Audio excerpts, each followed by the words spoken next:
श्रद्धेय महानुभावों, संस्कार के क्रम में जो अनमोल बातें कही जा रही है उसमें सोचने वाली बात यह है कि पत्नी शब्द के लिए सविता का प्रयोग किया।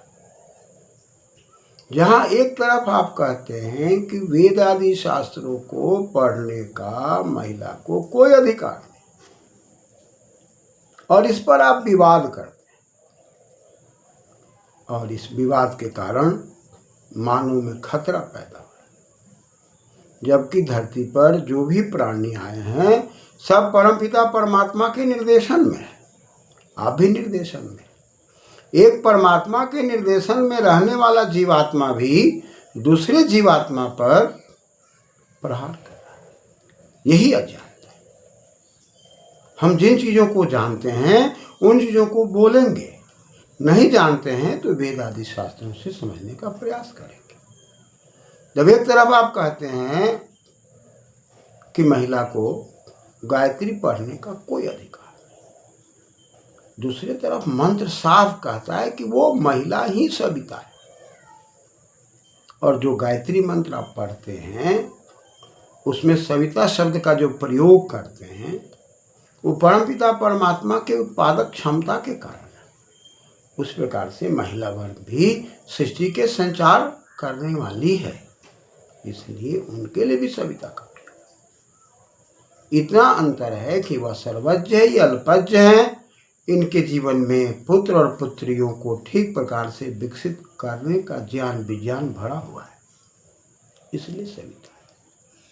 इतनी बड़ी शक्ति होने के बाद, आपके घर में रहने के बाद और आपके घर का पूरा सृजन करने वाली शक्ति होने के बाद, गृहिणी धर्मना गृहपति, धर्म से आप गृहपति, लेकिन पांचों अग्नियों का आह्वान में उसका जड़, उसका मूल महिला शक्ति है।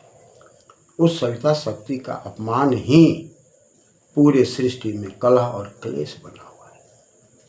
उस महिला शक्ति को समझना और उस शक्ति के साथ आत्मसात होना घर परिवार को पवित्रता की ओर ले जाना, और महिला शक्ति को न समझना, उनका अपमान करना और अपने आप को सुपर समझना, यहीं से कलह कलेश की दुनिया प्रारंभ होती है। इसलिए जैसे ही आपने कहा सविता हस्तम कर दी, मैंने सविता का हाथ धारण कर लिया है, तो वो परमपिता परमात्मा जो सृष्टि का उत्पादन करता है उसका उत्तराधिकारी सविता महिला शक्ति है, जिसके द्वारा आप घर की कल्पना करते हैं, परिवार की कल्पना करते हैं, और वैसी शक्ति की उपेक्षा करने का कारण वेद आदि शास्त्रों से अज्ञान होना। इसलिए आइए हम इन संस्कारों को समझें, किस प्रकार से दो जीवात्मा के द्वारा परमपिता परमात्मा की व्यवस्था में सृष्टि का संचार हो रहा है, और इस सृष्टि के संचार में ब्रह्मांड का किस प्रकार से सहयोग है। सब एक दूसरे का सहयोग कर रहे हैं, फिर हम आप असहयोग की दुनिया में क्यों? इस अज्ञानता को हटाएं और हटा करके हम अपने आप को साफ करें कि यदि आपने सविता का हाथ धारण किया है तो उसमें सब कुछ है, वेदमयी है। एक माता वेदमयी है, सुता मया वरदा वेद माता, माता से वेद की तुलना, क्योंकि माता के अंदर ही सृजन की शक्ति है। माता ना हो तो निर्माण का कार्य नहीं होगा।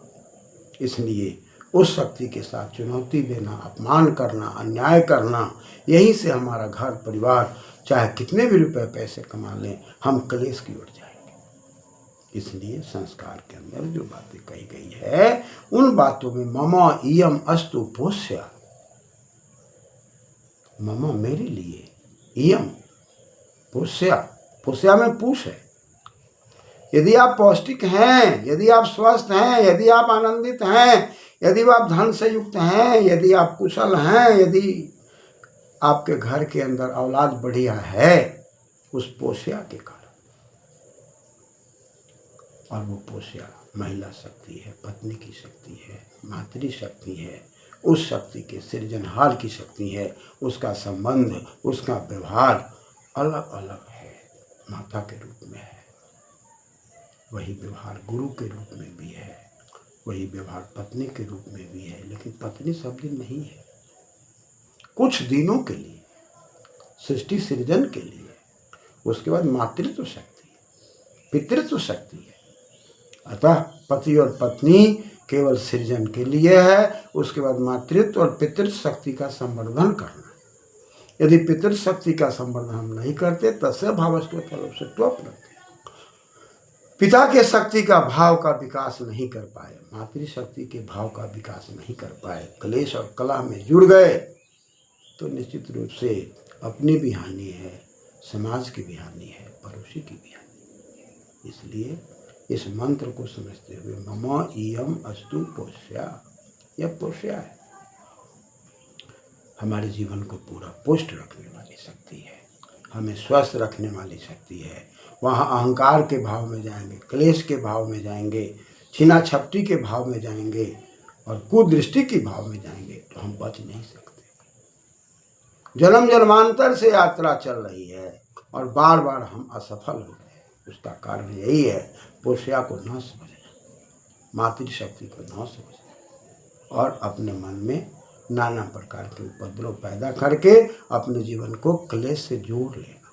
इसलिए इस सृष्टि के अंदर मातृशक्ति और पितृशक्ति अनमोल शक्ति है और इस अनमोल शक्ति के द्वारा हम आगे बढ़े। मह्यम, मुझे औदात दिया गया है, इस पोष्या को दिया गया है, इस सविता को दिया गया है। यही हमारा माध्यम है जीवन के विकास का, यही हमारा माध्यम है परिवार के विकास का, यही हमारा माध्यम है समाज के विकास का, यही हमारा माध्यम है शासन और प्रशासन, केंद्र की शक्ति, संसार की शक्ति को हर प्रकार से संतुलित करने का। तराजू के ऊपर बाट है, एक तरफ वस्तु है, वस्तु और तराजू दोनों का संतुलन ही तूला है, तब झूला है। तूला है तो झूला है और झूला है तो बुलबुला है।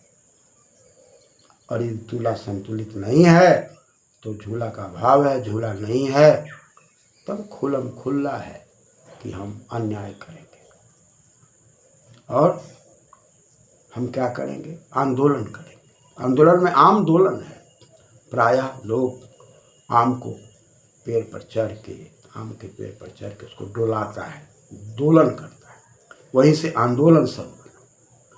तो हमारे आपके जीवन में आंदोलन उखाड़ फेंकने के लिए है, अन्याय को हटाने के लिए। इसलिए मह्यम औदात, कौन दिया है भाई? हमको जो दिया है ये शक्ति, वो कौन है? तो बृहस्पति।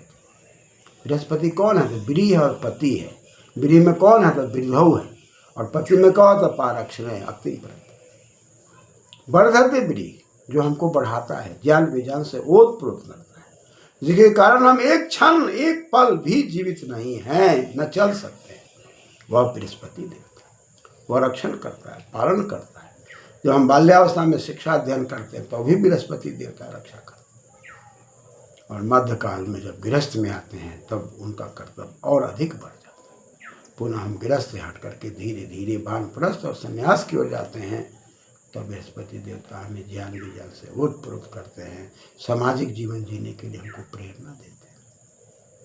अतः यह पोष्या जो हमको दी गई है, सविता जो देवता आपके हाथ में धारण करने की बात कही जा रही है, वो सृष्टि का परम तत्व है, मूल तत्व है, जिसको आप तरह तरह के शब्दों के द्वारा प्रयोग करते हैं। शब्दों के अंदर में गहराई है और वो गुण जहाँ पर घटित होता है वही उस शब्द के योग्य है। पिता कहने पर पिता के कर्तव्य का बोध हम में नहीं है तो पिता शब्द निरर्थक हो जाता है। माता कहने पर माता का गुण नहीं है हम में तो माता शब्द निरर्थक है। नारी, नर, माता, पिता, भाई, बहन, चाचा, चाची, सारे शब्दों के कुछ न कुछ मूल है। मौसा, मौसी, मुझसे मौसा, मौसी है, जहाँ पर घर परिवार की कुछ ऐसी चीज़ें हैं जिनको सब जगह खुलेआम हम नहीं बोल सकते। खुलेआम बोलना शुरू करेंगे तो पारिवारिक ढांचा बिगड़ जाएगा। तो वो मौसा मौसी का कर्तव्य है इसको छुपा करके रखे और रखावे। सबका अपना अपना कर्तव्य है और उन कर्तव्यों का पालन हम न करते हैं और उत्सव में जाते हैं, घर परिवार में जाते हैं, नाते रिश्तेदारों में जाते हैं और वहाँ जाकर हम स्वयं अभक्ष पदार्थों का सेवन करके उपद्रव करते हैं, विवाह शादी के शुभ अवसर पर जाकर घर परिवार में संबंधित में हम कहीं ना कहीं विद्रोह खड़ा करते हैं, तो निश्चित रूप से हम वेदानुयायी तो नहीं हैं और शास्त्रानुयायी भी नहीं हैं और जीवानुयायी भी नहीं है। जीव का जो कर्तव्य है वहाँ से भी हम विचलित हो रहे हैं। तो इसका कारण क्लेश में आना, नीचे की ओर गिरना, न गिरने की सीमा न उठने की सीमा। एक मानव उठकर बहुत ऊंचाई तक जाता है, परम मोक्ष तक जाता है, और गिर करके वह नाली के कीड़े से भी नीचे जाता है। तो मानव की मानवता की मर्यादा की रक्षा वेद आदि शास्त्रों में है, प्रतिज्ञा में है, संस्कार में है। इसको समझ करके ही हम बाल गोपाल को आगे लेकर के चले। इसलिए आपने पोष्या का हाथ धारण किया है, सविता का हाथ धारण किया है, और बृहस्पति ने आपको दिया है ऐसी सविता की शक्ति, पोष्या की शक्ति जिसके पास है, वह भक्ति में तल्लीन हो जाना ही परम पुनीत कर्तव्य है। धन्यवाद।